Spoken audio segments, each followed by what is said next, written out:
Walk with me for a moment into a place we often shun. Not the manicured, well-tended graveyard with its fresh flowers and polished marble, but to its forgotten corner, past the recent dead, past the remembered dead, to the oldest part of the yard. Here the trees are gnarled and ancient, their roots buckling the earth. The air is still, thick with the scent of damp earth and decay. And here, leaning at a tired angle, shrouded in ivy and stained by a century of rain, stands a single, forgotten headstone. Its existence began as a final, desperate act of love, but now it is an object of profound tragedy. It is a sentinel with nothing left to guard, a storyteller who has lost its voice, a promise of remembrance that has been utterly, completely broken. Is there a more heartbreaking existence? To be a silent stone burdened with lost stories. Today we stand vigil with the forgotten headstone and explore the slow, quiet horror of its purpose-driven life. Chapter 1. The Birth of a Sacred Promise. Before it can be forgotten, a headstone is born from an act of intense remembrance. Its life does not begin in the earth, but in a quarry, as a raw, anonymous slab of granite or marble. It is chosen for its strength, its color, its permanence. It is then brought to a stonemason, where it undergoes a painful, precise transformation. With the sharp kiss of a chisel, it is given its sacred purpose. This is not a manufacturing process, it is a ritual. Each letter carved into its surface is a decision steeped in love and grief. The name, a word that once meant the world to someone. The dates, a stark, brutal summary of a life's beginning and end. And the epitaph, a final, desperate attempt to distill a person's entire essence into a handful of words. Beloved mother, faithful friend, gone but not forgotten. This last phrase is the core of its being. It is a contract, a solemn promise made by the living to the dead, etched in stone for all time. The headstone is born as a physical manifestation of this promise. Its singular, all-consuming purpose is to stand against the relentless tide of oblivion. It is a final, permanent love letter, designed to speak a name into the future. Chapter 2. The Vigil of Remembrance. For a time, the headstone lives a glorious life. Its purpose is fulfilled daily. It stands crisp and new, a stark white or solemn gray against the green grass. It is a focal point, a destination. Its life is measured in visits. It feels the gentle touch of a hand tracing the letters of the name. It is adorned with flowers, their vibrant colors a stark contrast to its own stoicism, a temporary burst of life to honor the life it represents.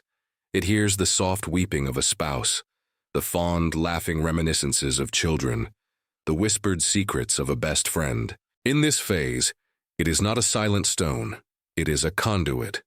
It is a physical anchor for memory, allowing grief to have a place and love to have an outlet. It listens to the stories it was created to preserve, its presence encouraging them to be told and retold. Its name is spoken, its story is alive. This is its golden age, the perfect fulfillment of its sacred contract. Chapter 3. The Slow, Creeping Silence. But time is a patient, merciless force. The tragedy of the forgotten headstone is not a sudden event, but a slow, creeping erosion of purpose that happens on two fronts, the natural and the human. First, nature begins its relentless assault. The rain, slightly acidic, begins to soften the sharp edges of the carved letters. The wind, carrying abrasive dust, acts like a fine grit sandpaper, wearing away the surface. Frost seeps into tiny cracks, expanding and chipping away fragments of stone. The epitaph, once a clear declaration, blurs into an indecipherable suggestion. The name becomes a ghost of itself. Then comes the human fading, which is far more cruel. The spouse whose visits were a daily ritual is eventually laid to rest nearby. The children grow old, their own lives becoming a cascade of new joys and sorrows. Their visits become less frequent, holidays, then anniversaries, then not at all. The grandchildren who knew the person only through stories may live in distant cities. For them, the grave is an abstraction, not a place of personal pilgrimage. With the passing of a few generations, the direct emotional link is severed. The flowers stop coming, the grass grows long and untended around its base. The stories cease to be told in its presence. The headstone's name is no longer spoken aloud. The silence begins. This erosion of memory is a universal fear. We all want to be remembered. We visit the graves of our loved ones to keep their stories alive, to fulfill our side of that promise. Think about the people you hold in your memory. How do you keep their story alive? Is it by visiting a grave, telling a story, or simply holding them in your thoughts? Share your act of remembrance in the comments. And if this exploration of memory and time resonates with you, hitting that like button lets us know that these stories still matter. Chapter 4. The Prison of Lost Stories. Now, nature moves in to complete the process. Lichen, a patient pioneer, begins to grow on the stone surface, its blotchy patterns obscuring the faint weathered letters. Moss fills the crevices of the carvings, a soft green blanket that smothers the name. A nearby sapling grows into a mighty tree, its roots cracking the stone's foundation, pushing it to a tired, drunken lean. Ivy, with its grasping tendrils, wraps around the stone, pulling it back into the earth from which it came. The headstone is now fully forgotten. It has become anonymous. It is no longer a marker of a person. It is just a rock in a place. This is its ultimate failure. It is a locked box with a lost key. It is a storyteller who has gone mute. It holds within its stone heart the most important information it was ever given. A name, a life, but it has no way to speak it. Its sacred contract with the past is broken. It has failed in its one and only duty, to remember. It stands in silent, screaming frustration, a prison for a story that can never again be told. Chapter 5. The Final Universal Story. So is this truly the worst existence? To be a failed promise, an anonymous marker, a silent stone? The case is overwhelmingly strong. But perhaps in its failure, it finds a new, more profound purpose. Its original story may be lost, but it now tells a different, more universal one. It is no longer about John Smith, 1850-1920. It is about the human condition. For the rare visitor who stumbles upon it in the forgotten corner of the graveyard, it becomes a powerful memento mori, a reminder of their own mortality. It forces them to confront the terrifying reality that even a life carved in stone can be completely erased by time. It teaches a more potent lesson about the fragility of memory than any well-tended grave ever could. It has also become a part of nature's story.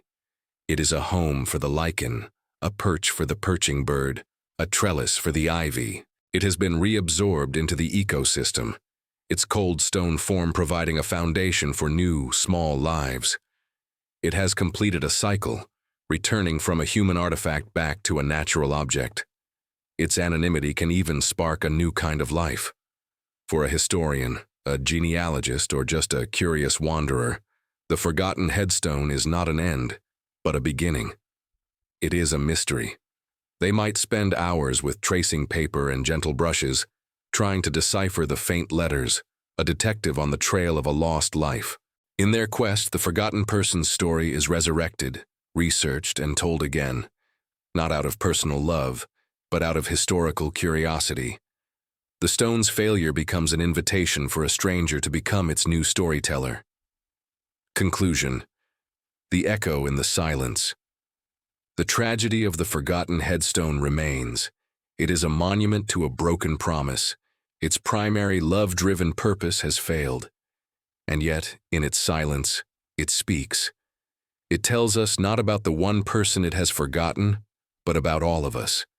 It warns us of the inevitability of time, and it underscores the profound importance of the stories we tell about each other while we are still here to tell them.